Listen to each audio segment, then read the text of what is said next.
You're listening to episode 221 of the D6 Family Ministry Podcast, a place where ideas, principles, and personalities come together to give you a ministry advantage that empowers the church and home. I don't know anything more important in our society or in the kingdom of God than to help the church, help the family. Discipleship is not an event, it's a way of life. And one day it just hit me that discipleship at home was not about doing more. It was about inviting Christ into what we were already doing. The goal of family ministry is not families sitting on the couch holding hands and singing Kumbaya. The ultimate goal is families that love God, love people, and make disciples of all peoples. So that's why you're here. You're here to say 1 hour a week, as significant and as awesome as it is, we know that it's not enough, and we want to be intentional with every hour. You're listening to the D6 Podcast. Here are your hosts, Marianne Howard, Ron Hunter, and Josh Wooten. I'll tell you what, we talked about fear last week on the podcast, and I got a perspective when I was listening to Marianne talking about being strapped into an MRI and wielding that, having to be really tight and having those glasses covering your eyes. It helped to be kind of in your shoes to get that perspective. And recently in our country, we've gone through some really odd times about perspectives, and there's been a lot of news cultural items over ethnicity. And I would challenge all of us that we need to have conversations with people who see things differently than we do. And today is one of those areas that I'm going to challenge you, not just from fears or ethnicity, but from family side. Sometimes people look and go, oh, well, the family's supposed to fit this perfect mold. And the truth is, God is a God of redemption. He's a God that can heal brokenness. He's a God that can offer hope and future and a wonderful rewriting of a story that might not have been what you wanted it to be so far.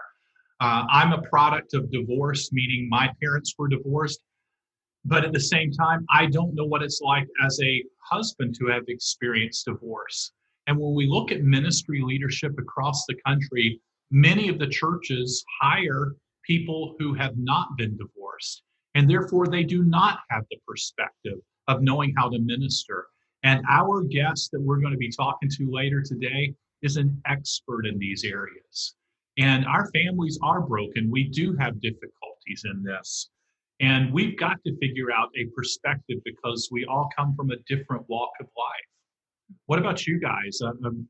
What's your experience with divorce and brokenness and from a ministry standpoint?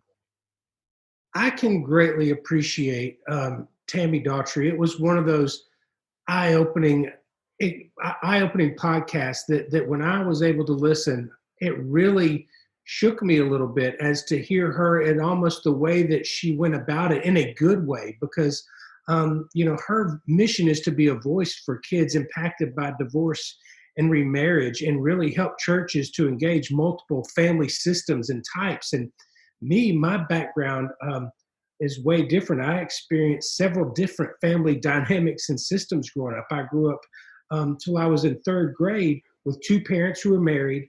My mom and dad, biological, both loved them dearly. It was a very peaceful home.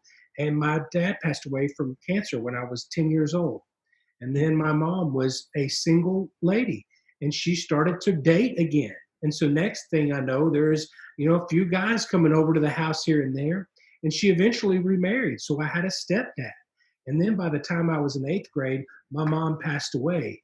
And then I went to live with an aunt and uncle.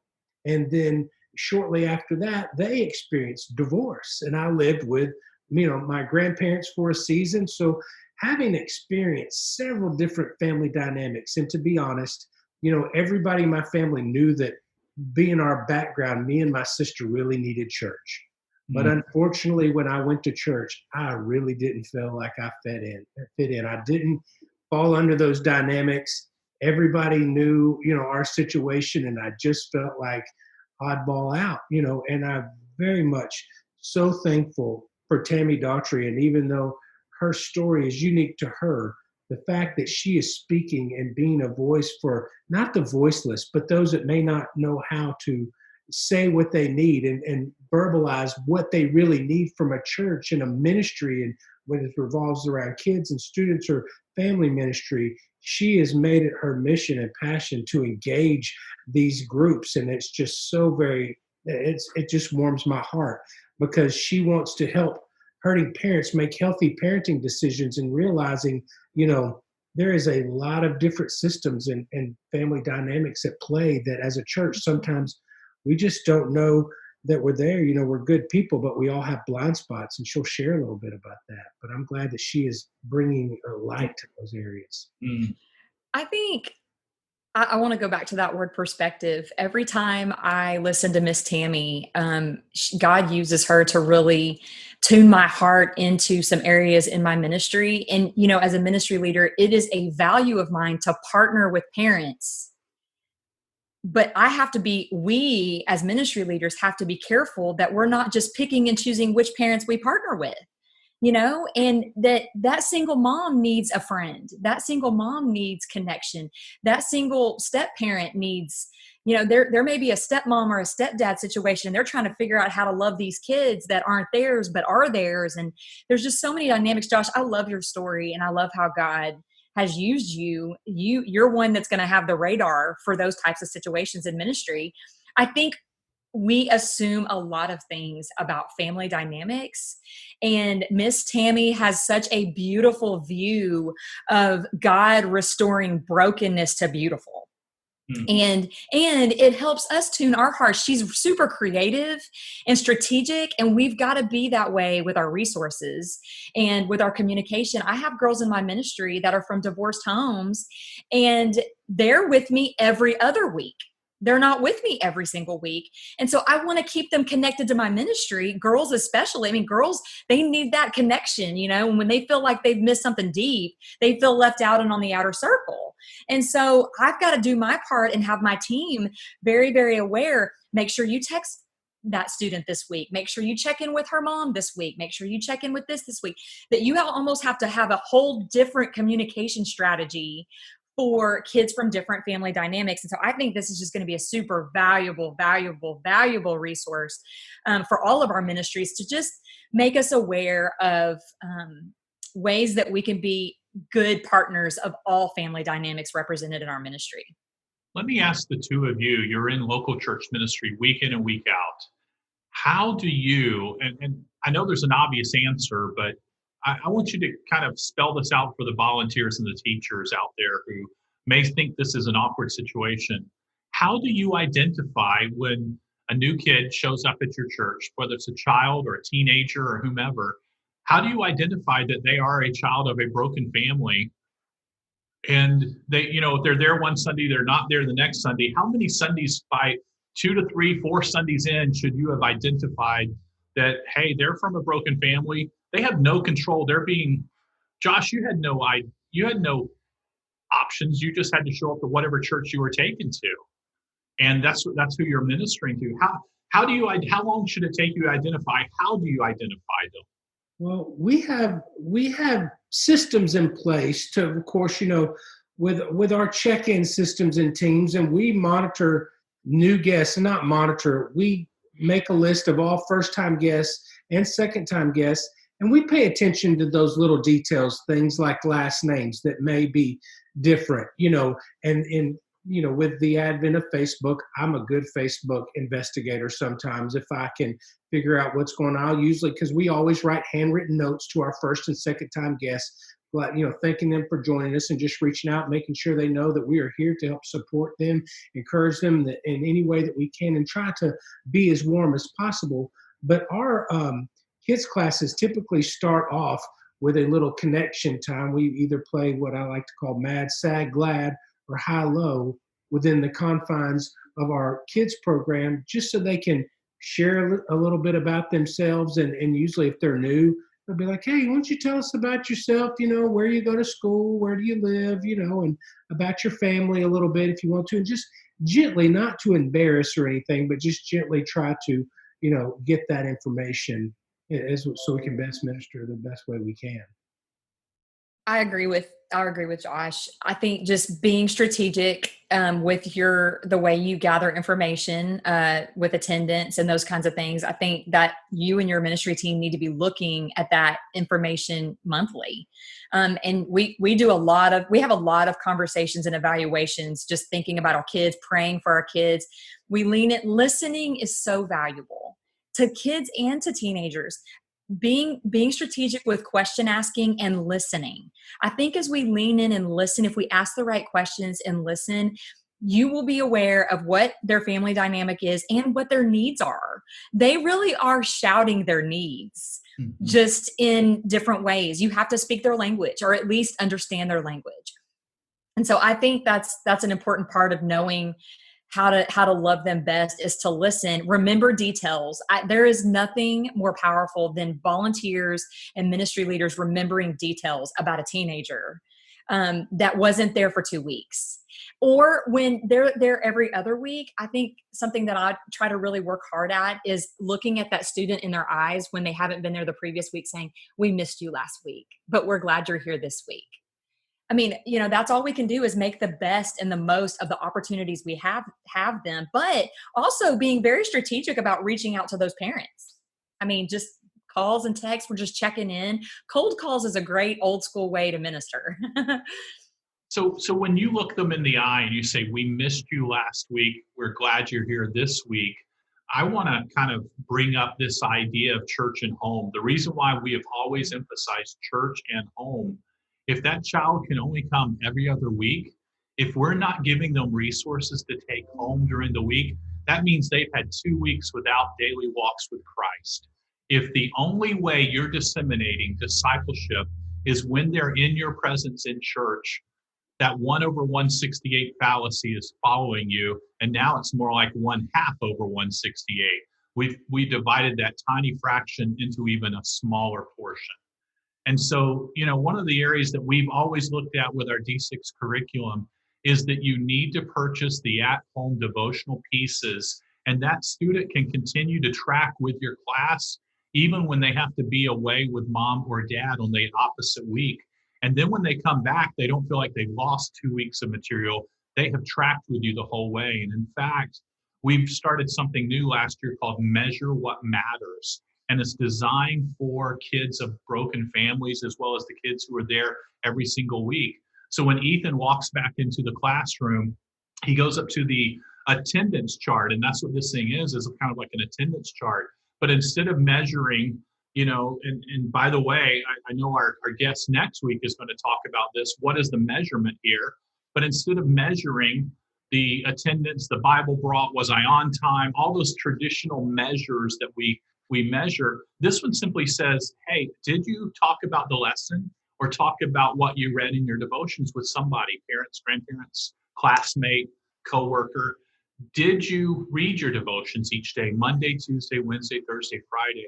And then it says, were you here? And Ethan might not have been here last week, but he can fill in all the bubbles for the things that he did do. And he feels like he's a part of it. And you really did miss me, Mary Ann, because you've given me something to make me feel a part of the class when I couldn't be here. That's right. So I would encourage our people to check out D6 every day, because there's half the kids in your church that are missing out if you're not doing the home portion of every day. Mm-hmm. Tammy Daughtry is certainly one of our Recalibrate authors. We highlighted that last week with Jimmy Myers, and this book continues to be a major portion for being a resource for ministry leaders that looking for that new measure. How do we evaluate? How do we work through? And by the way, I want to tell you that every chapter is written with the same outline, meaning here's what the traditional norms have been in our church. Here's what the scriptural or biblical admonition for what the new norm should look like. And here's how we can measure it. And then here's some resources that you can dive deeper. And as Mary Ann previously said, you can open up the table of contents and look at this as a reference book. You don't have to read the whole book. So if you just want to go find what's happening with divorced, broken families and co-parenting, what it looks like, you go to that chapter. If you want to dive in and go to parents not there when their kids are there, that's another chapter by Timothy Paul Jones, but it's a great resource. We'd ask you to check it out. But right now, I think we should probably jump in and listen to Tammy Daughtry as she navigates this area that's so difficult for kids of broken families, and how the church can recognize an appropriate ministry to those parents who are also unsure of how to navigate these waters. After this commercial break, we'll come back and listen to Tammy Daughtry.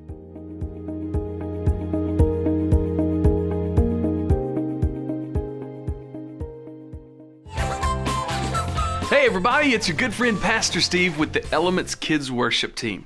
Elements Kids Worship is a completely downloadable 52-week curriculum for use in your church with either midweek programming, kids' church hour, or even with small groups. Through Elements, kids experience deeper growth and understanding of what it means to walk with Christ. This is accomplished by teaching firm biblical truths and emphasizing the need for kids to not only understand what the Bible says, but to apply it to their own personal lives. Elements Kids Worship is a valuable and economical tool for your church to use to impact kids with the elemental truths of God's Word. Oh, hey, one more thing. Be sure to head over to d6family.com to check out Elements Kids Worship for yourself.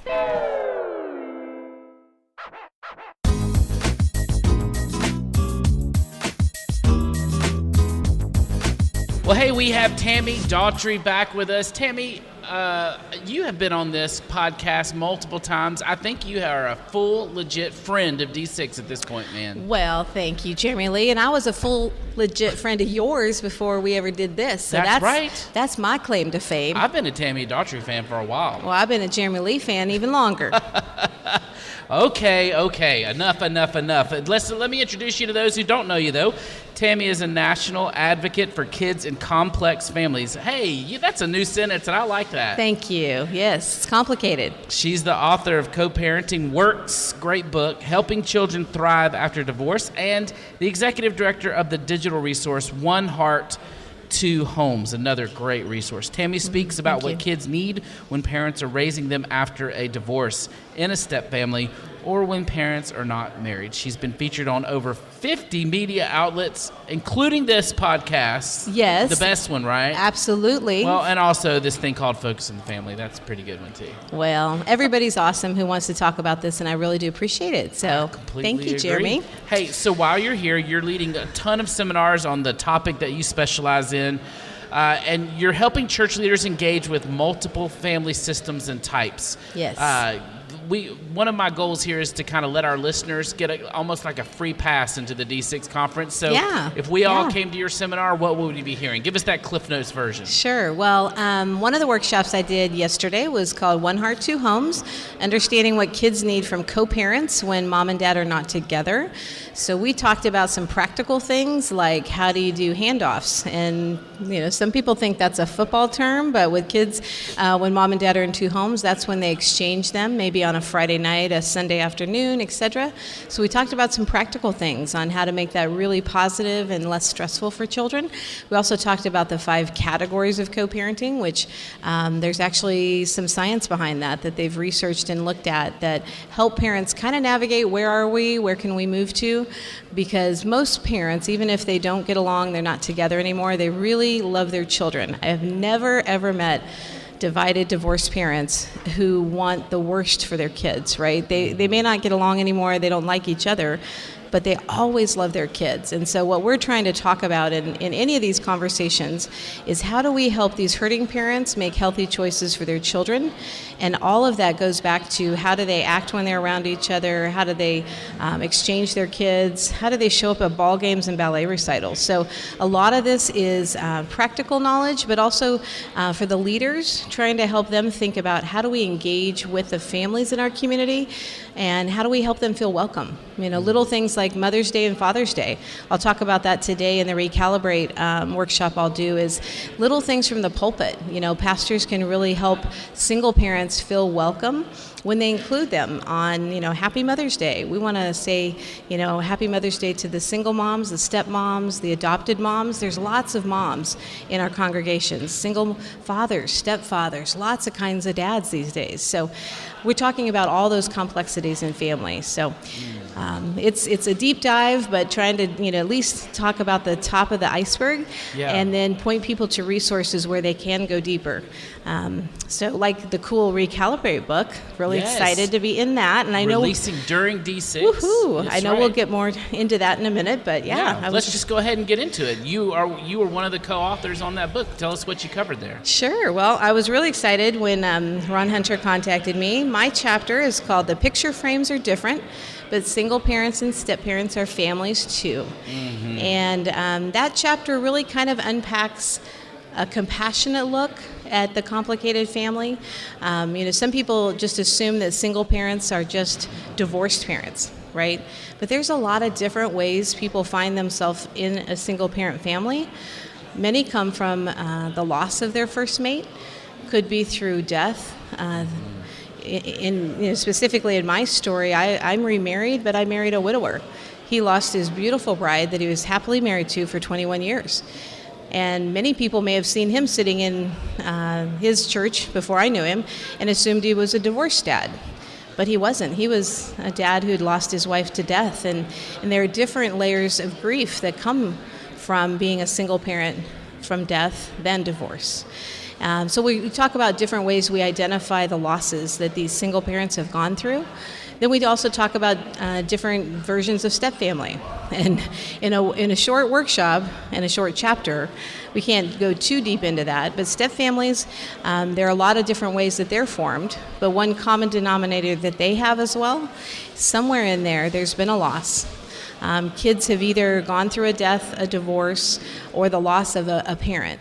And so those step families are beautiful and wonderful. The kids somewhere in there are losing an ongoing experience and attachment with one of their parents. And quite often, there's also an adult coming into a step family who's never even been a parent. And that's a whole nother journey. Who somebody maybe really loves these new 3 kids, but they've never been a mom or a dad, and they're an instant parent of teenagers. Can you imagine that, Jeremy? Yeah. I mean, how hard it is for all of us who have been parents from birth, trying to figure out what do we do at each age and stage of parenting. And in step parenting, sometimes one party marries in and they've never even been a parent before, and they're faced with all kinds of questions immediately on how to help come alongside and raise children that they've never, been a parent before. So in that workshop and in the chapter, we kind of unpack the different types of parents that are in our congregations, and then how to maybe invite them into advisory councils and into planning sessions, so that when we're even putting marriage retreats together, we're thinking about what are the marriages that are going to be at these retreats. Are there traditional marriages and step-family marriages? And are we serving them all? Because here's an interesting thing that if a pastor maybe has never been in a step-family or hasn't deeply dove into that topic, they might assume that step-family marriage is just like intact marriage. But boy, I tell you, they're not. They have some really different dynamics at play. And so it's really helpful if a step-family couple, a healthy step-family couple, can at least be on a planning team to say, hey, how about on a marriage retreat weekend, we have a breakout session led by a really healthy, well-experienced step-family couple, where the step couples can set aside some time to be with other step couples and dig into some of those unique challenges, because they are really different and they are really stressful. And those couples are going to need a different set of tools than those that are in intact families. And it's probably easy for a minister to view the families in their church through the lens of their own family experience. Sure. And not get outside of that.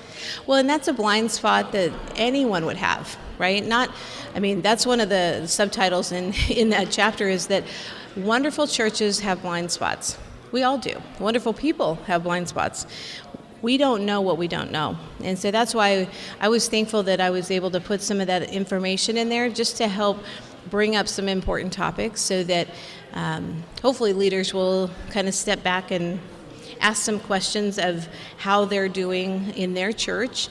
And if there's some blind spots, maybe they can enlist some other people that are probably already right there in their church to help them look for new resources, and maybe some volunteer leaders that can help them really take a clearer look at what the needs are. Because the marriages need different resources, and then the kids in those step families and then those single parent families, they need some extra resources too.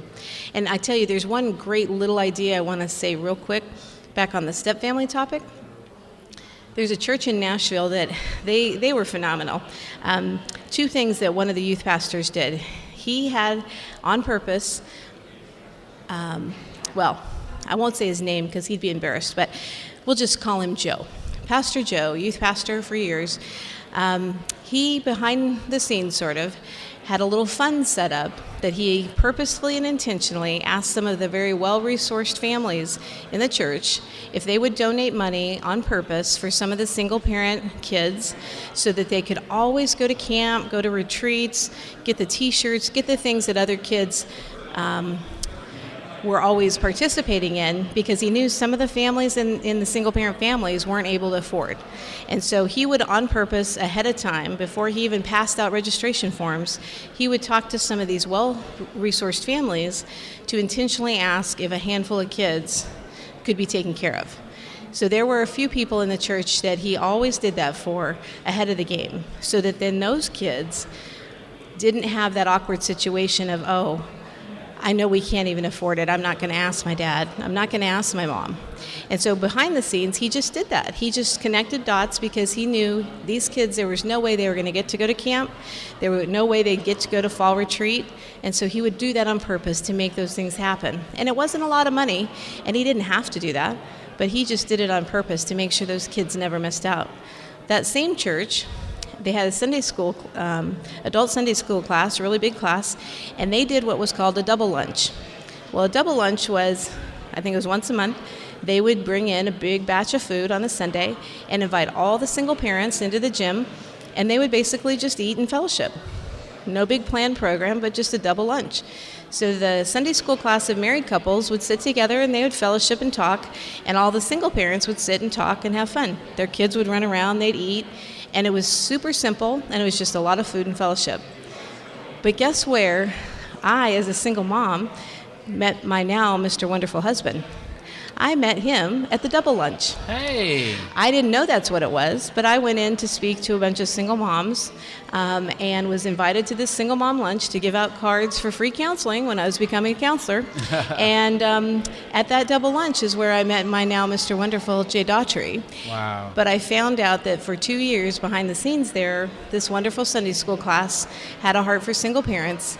And they, I'll cry saying this, but they just did a double lunch every month, because they wanted to bless the single parents. And it wasn't hard. It was just a loving, kind thing they did. And it gave these parents a chance to not be isolated, to have time together, to have time to talk, and for their children to play and know each other. And many, many beautiful things came out of that fellowship of just being together and having time.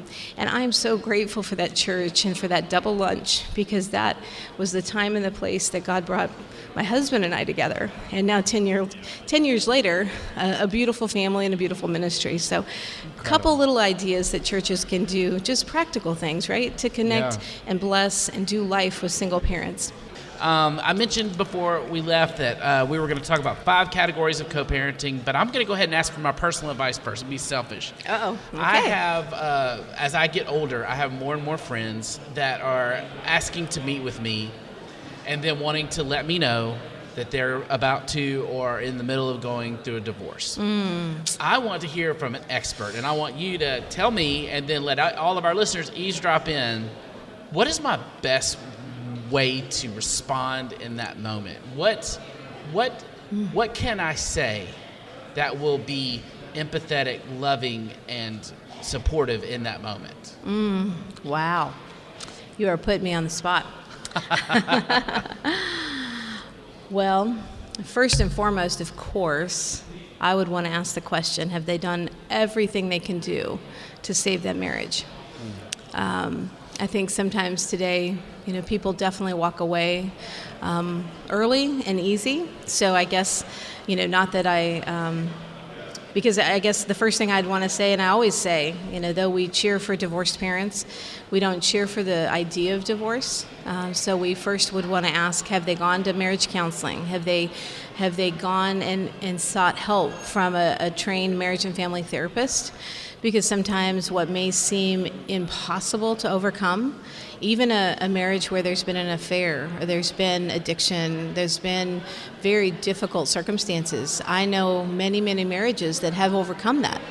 Not quick and easy, but through counseling. That my husband and I have devoted our lives to that practice of marriage and family therapy because we do believe sometimes with great help and support, marriages can overcome horrible tragedies.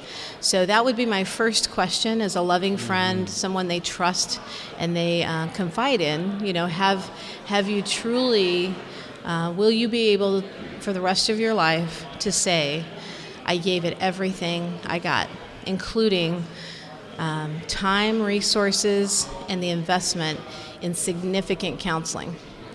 So that would be, I guess, my first response. Because if they have children, what they will have forever is a connection. And they, walking away from a hard situation, again, affairs and addiction and abandonment within the marriage, those are hard. And sometimes they feel like they will never overcome that. But if they are connected through children, they are going to still have to overcome some part of that because they'll have to communicate. They'll have to be at ball games and ballet recitals and hopefully someday weddings, and they'll have grandchildren someday. So do all they can do to save the marriage first.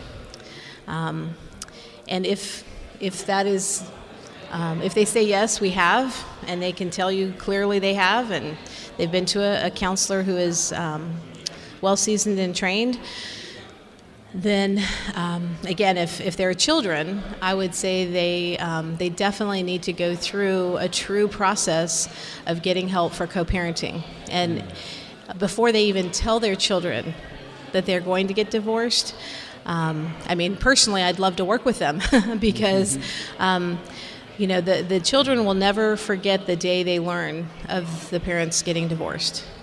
And the best case scenario, if parents can work on that together and figure out what they're going to tell their children, where are they going to live? There's some important questions they need to answer before they blurt out the big announcement that they're getting divorced, because that will, depending how old the children are, the little ones might not really understand what that means.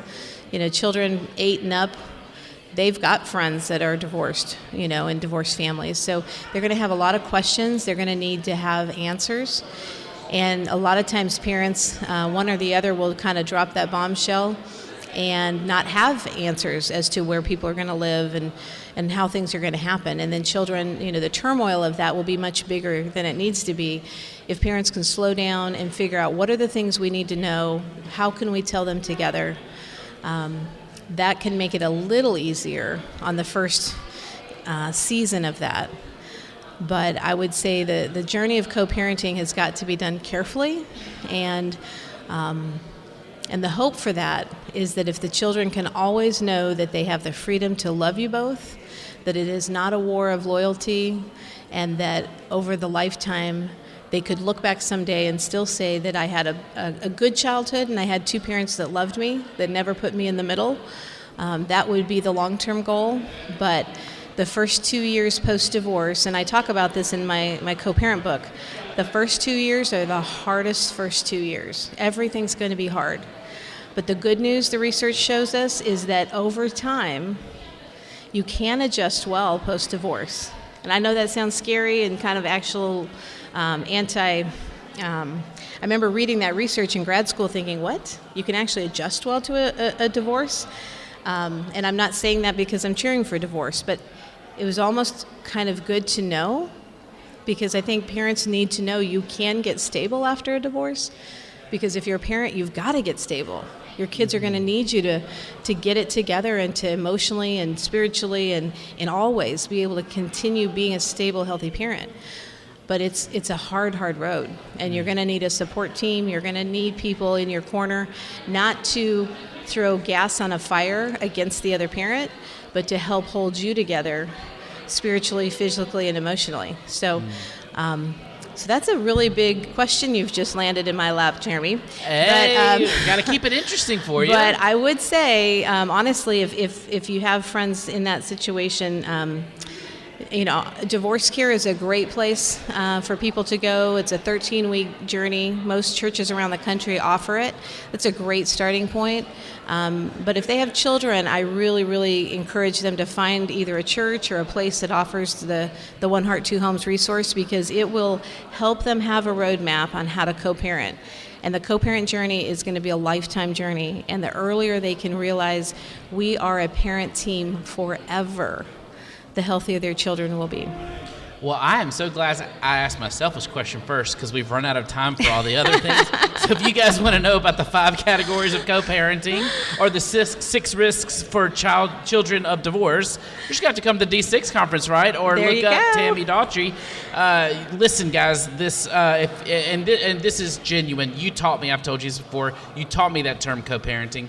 Every time I have one of those meetings, I use that term, and it almost helps my friends separate in their minds the issues they're having in their marriage and then parenting. That co-parenting relationship is really cool. I just absolutely love it. Mm-hmm. Please pay attention to the fact that Tammy has written a book on this topic, Co-Parenting Works.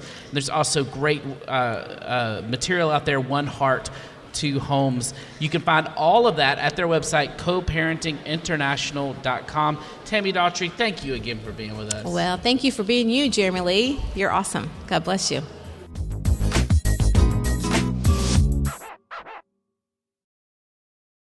Wow. I love Tammy's the ability she has to give us some action steps today. Like, I have 2 things that I wrote down that I will put into practice next week with my ministry in order to help better serve families that may not have the typical 2 kids, a dog and a cat and a white picket fence and 2 parents. One of the things that really struck me is she talked about the youth pastor being proactive about getting money for camp and retreats and those type of things ahead of time. And just to be able to approach those single parents and not even letting them, when you make the announcements for camp and say, hey, if you need money, come see me. Well, you're being proactive, and you don't even have to ask them to come to you, because there is some shame and already enough guilt and things tied to that. Yeah. You can go to them and say, hey, somebody is already in our church, already blessed you. It just goes to show them your Father wants what's best for you. Your Heavenly Father has provided a way for this already. And He's already thinking about you. Before you even ask, He knows what our needs are. And it is just the church being able to do that. So I can't wait. But I know there are certain people that are going to not want to see me coming for them, those well-resourced people within my church that I'm going to be getting some camp and retreat money from. But another thing that I really loved is the exclusive lunch, the double lunch she talked about for single parents, and just giving them a space, not with any agenda other than just to connect and to know that they are appreciated and to just to be loved and let them know that, hey, we're thinking about you and we want to serve you in this way, and let us bless you with lunch and be able to watch your kids and have just you connect with other families there. And even how she said she had met her husband, I guess, through one of those double lunches, and I thought that was a pretty cool story. Yes, I loved it. I wrote down the proactive in getting money for camp and thinking of things ahead of time. And I remember my husband, when he was doing student ministry several years ago, one of the things he did was he set up a Christmas tree in the foyer of our church, and he had camp for Christmas. And so, several different people in the church love to bless the student ministry and the children's ministry in various ways, but he created a cool graphic, made it like a whole present, and he hung them on this Christmas tree. And it was camp that some of our senior adults loved investing, and they were like, we'd love to buy camp for somebody. And so they would take it off the tree, buy it, and hand it to Chad. And so at Christmas. And so he knew brilliant. That's brilliant. going into summer what he had. And when she shared that story, I thought, oh my gosh, I remember when Chad used to do that. And it was a huge hit because we had camp flying off the Christmas tree. I want you to give Chad a great big hug from me just today. Make it long. I would say, that's from Josh, honey. He loves you. I will. That is brilliant. Marianne, I tell you what I'm going to ask you to do. I'm going to ask you to write down that story and send it free to every one of our D6 Plus members. So all of our members are going to get that insight as they prep for this fall. That is gold. That is brilliant. Is really good. Yeah. For Christmas. He has a graphic that he made, so we could include that in there. And that's awesome. That is forward thinking. And that is a way for you to know this. You're going to be able to look at some of these unique family dynamics and say, you know what? We want your son or your daughter to grow this summer at camp or at whatever retreat. And you're already taken care of. I mean, isn't that Acts 2 coming to life? I mean, I think that's just so good. The other thing I wanted to say about this episode that I wanted to just push everybody to think about, two things, and they're resources, but they go just in lockstep with what Miss Tammy was just talking about. If you want to think really strategically in your ministry about how to minister to different family dynamics in your church represented in your ministry, page 168 and 169 of Recalibrate is your go-to. These are hard questions. I'm going to be honest with you. The Holy Spirit has really convicted my heart as a ministry leader because I've had to say no to several. And it's good. I want to be challenged like that. I want to be sharpened like that. And this has just helped me so much. She asked you budget questions. She asked you about college students and how you can strategically place college students in a way that can love on different family dynamics represented. It's just so good. Highly recommend you go. Beat Tammy and read us 2 or 3. Okay. I wish I had Tammy's voice. Does the church board, planning council, or family ministry committees intentionally recruit single parents or step parents? How many single or step parents are on the church's staff? How many single parents or step parents are leading life groups or Sunday school? Are children in single parent homes attending retreats, summer camps, VBS, and all the other student events? That is a great question. Have a plan to help with transportation and finances. How much has been given through the financial portal to help a single parent and his or her children attend and participate in broader church activities? How many college students are, I love this one. This is so good, you guys. How many college students are mentoring younger students and pursuing a connection with a student during the off week? They have life extra space. They have margin because of their unique space in their season. And so what a great way to teach them how to be a Paul to love on a Timothy, and that just could be a really beautiful opportunity to really maximize your reach in your ministry, truly. Wow. Those are good. Thank you. Our people needed to hear those because we tend to think we've got a grasp until we get that specific. Yes. I think another thing too, I wanted to challenge everybody to think about is our new Family Faith Talks book by Sandy Atwood is a great resource, a great investment for children's ministry leaders and student ministry leaders, next gen pastors, family ministers. Order some of those in bulk. That is a great gift to send your single families and your, step families, whatever the case may be, or grandparent families, because what that book does is it's helping to encourage faith conversations. And it is a remarkable book. It is such a start small, tangible, strategic way to help your families have faith conversations. I think this is a great resource to help single families, 100%. I don't know about you, but Josh, I feel like Tammy is a blessing for this era. And when the church is finally acknowledging the difficulties and the challenges around it, this used to be a taboo subject. When you and I were growing up, church didn't talk about divorce. It didn't talk about brokenness. And I'm so glad there are voices like Tammy here today. No doubt. And I love how she came from the angle of, offering, coming in peace and not to criticize the church, but just to gently and lovingly say, we don't know what we don't know. That's right. And I think it has been very, we're supposed to be in the world, but not of it. But sometimes we as a church cannot even be in it and really have some blind spots to what our world and our communities really look like. And so I think I'm just so grateful for her heart to shed light and to help not only shed light, but help to grab a hand and bring others that may be in a dark place into that light and experience the fullness of redemption and what that looks like, and God's story playing out in their lives, and how he, no matter what you've faced or what dynamic or hardship or divorce or what you've gone through, God is never done with you yet. And right. I love that message of hope, and to be able to give that to other kids and going, it all looks different. He created only one you, and you're it. So just be the best version of that, no matter what kind of home you came from or what it looks like. And it's beautiful. That's right. So we're going to ask you to share this podcast with the other staff members, your teachers, and your age-specific ministry directors or volunteers. Help them to be able to identify and step into a solution with these kids who are from broken families, but then not just step into the kids' lives, but to empower and equip those parents who are navigating this odd time, this difficult season from broken families, and not make them feel like they're coming from the leper colony, so to speak. So I want us to just take a different approach on that. Tammy has been wonderful. I so appreciate her. You can find her resources. You can search her name and co-parenting, and you heard her website earlier from the interview. Next week, we've got Philip Nation coming, and he's going to talk about a culture of discipleship.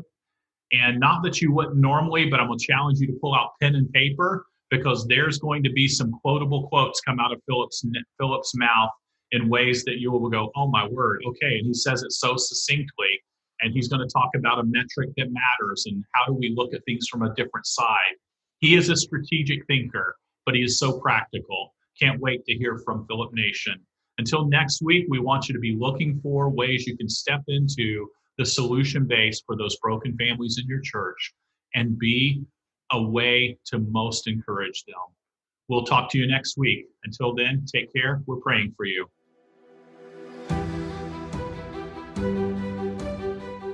You've been listening to the D6 Podcast. You can learn more about D6 at d6family.com.